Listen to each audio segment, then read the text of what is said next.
briefly introduce what has been taken in North America to stop the organ harvest in China?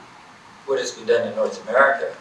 Canada or... Well, there's been some attempts at legislation. There's something going in through Parliament in Canada right now to make participation in forced organ harvesting an extraterritorial offense, so that a Canadian permanent resident or a citizen who goes abroad and participates in organ harvesting can be prosecuted for that participation.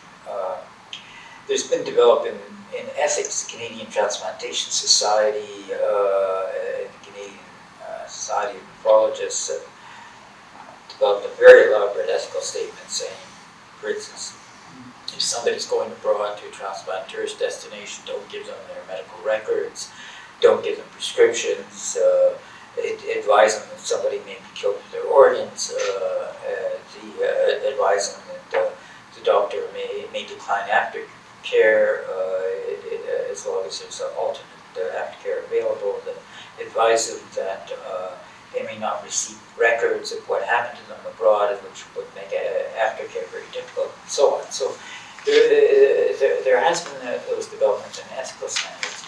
We do have some institutions that simply have refused to collaborate. The University of Alberta had a collaborative arrangement with a Chinese hospital, and the transplant component of the Alberta hospital simply refused it. We're not going to do like that. In a number of jurisdictions, there have been resolutions condemning organ transplant abuse in China. In the U.S. House of Representatives, there's been such a resolution. There's been a number of resolutions in cities, state legislatures. So there's I would say, a general awareness of the problem. There's things that have been done, I would say, in the United States and Canada and in different places around the world, but not enough. It's not comprehensive enough. It's not detailed enough. It doesn't go through the full gamut of legal and ethical remedies. We need to have a much more systematic approach to preventing and remedying this abuse. So how about the EU countries? What is EU? Well, I mean, the EU, the European Union has, the Parliament has passed a couple of very good resolutions on this issue. But in terms of the member states, I mean, it varies. The Czech Republic has been relatively strong on this issue. Italy has passed a good law. Spain has. Norway's passed a decent law. But I think the Council of Europe has actually been more of a leader in this area because they actually have a convention on this, a treaty. The Convention on Trafficking in Human Organs, or against trafficking in human organs, and a number of Council of Europe countries have signed it and implemented it, about a dozen, and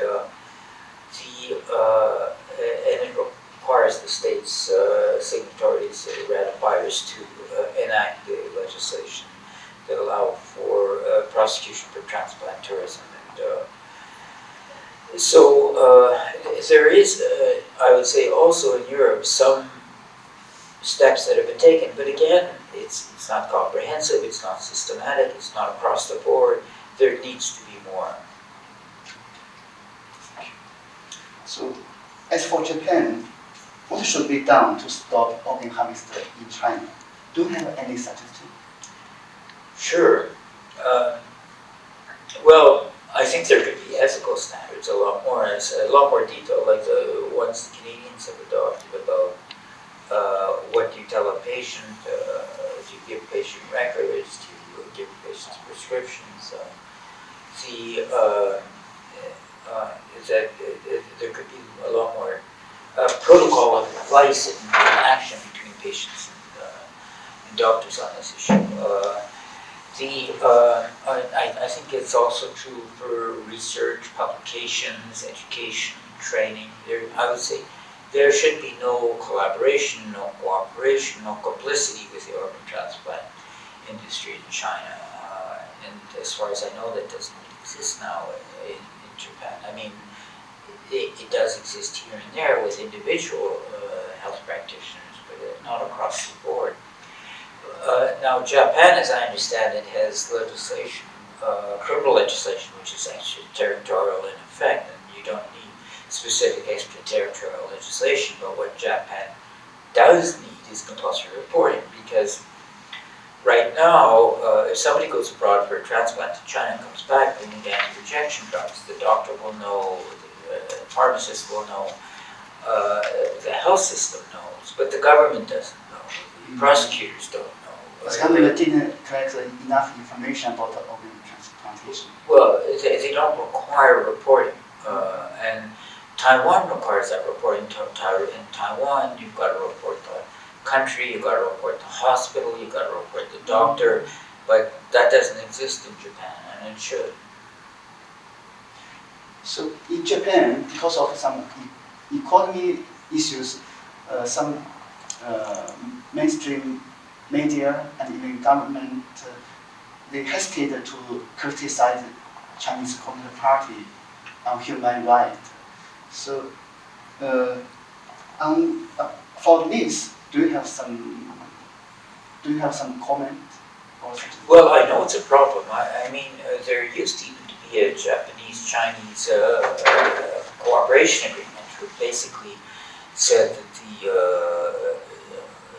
the Japanese wouldn't report anything that the Chinese didn't agree with. And now people will say the agreement's not in effect, but I think the culture or custom of it continues. There's a tendency to be soft on China.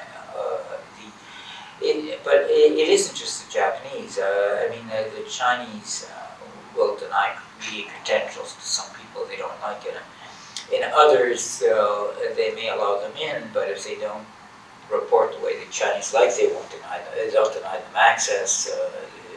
Won't allow them to go to certain places, go to report on certain things. So there's a lot of, I would say, compromises. One of the things, I mean, when I did my report with David Kilgore, we actually asked for visas to go to China, and we didn't get them. But in retrospect, I think that was probably good, because it's a lot easier and safer to get information from outside China about China than it is to get it while you're in China, because everybody you talk to is going to be afraid of the Communist Party. You put yourself at risk, you put everybody you talk to at risk. Indeed, there was a European Union Vice President, Edward McMillan Scott, who did get into China and started asking about organ harvesting. People he interviewed were arrested and disappeared.